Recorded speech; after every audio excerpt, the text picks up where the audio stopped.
Hello, America, and everybody else. Welcome to Dog Bless America. I'm your host, Mark Goldwater. Let's get started. Today we're talking about money. Money. Money.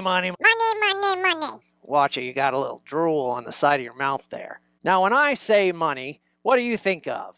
Little green paper rectangles with pictures of presidents? A rousing game of Monopoly? Or getting anything you want? Well, that's what I call the thrill of capitalism. And you just can't get that from communism, baby, unless you have a fetish for gray jumpsuits. Money is the American dream, the fuel of a carnivorous society. If more is good, then most is best. Like all great stories, the American economy is a story that starts at the end.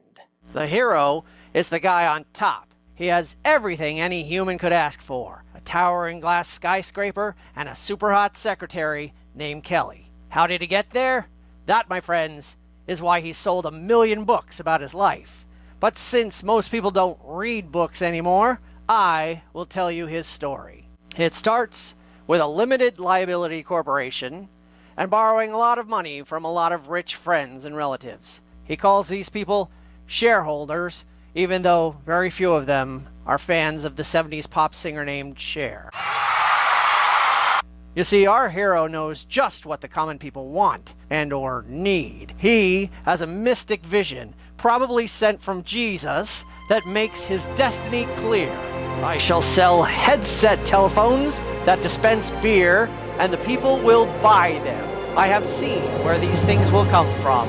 Smaller companies that deal in products made at a low cost. The genius of his plan is that smaller companies will fight for his business. They will cut costs to the bone. They will hire the young, eager, hungry workforce who are mired in student debt. They will purchase substandard materials. They will dump their toxic waste illegally if they have to. They will earn their slice of the American pie. Not affiliated with Universal Pictures. These smaller companies may have to seek a workforce and materials from distant lands. Lands with less robust economies, or citizens terrified of a cruel overlord who might make them disappear if they complain about their living conditions. Let's call these workers elves and their master Santa Claus. These beer phones will cost pennies to produce and will be sold exclusively at high-profile stores at a mere 250% markup. Our hero was right.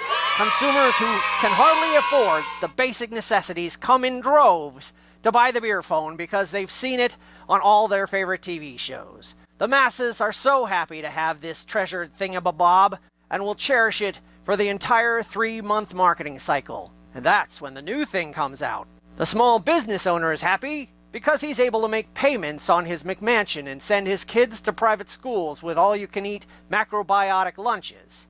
But he would like lower taxes. The shareholders are happy because they've earned 12% on their initial investment, and it stays reassuringly stable each consecutive year. And our hero is happy because he's tucked away crap loads of money in properties and offshore accounts. And his team of clever lawyers and accountants are able to find tax loopholes and incentivize lobbyists and politicians with lovely vacations and charities. Everybody wins.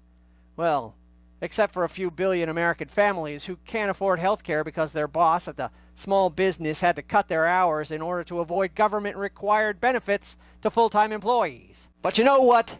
Even those families will be happy because they know that America is the land of the free, and their chance at the brass ring is just around the corner.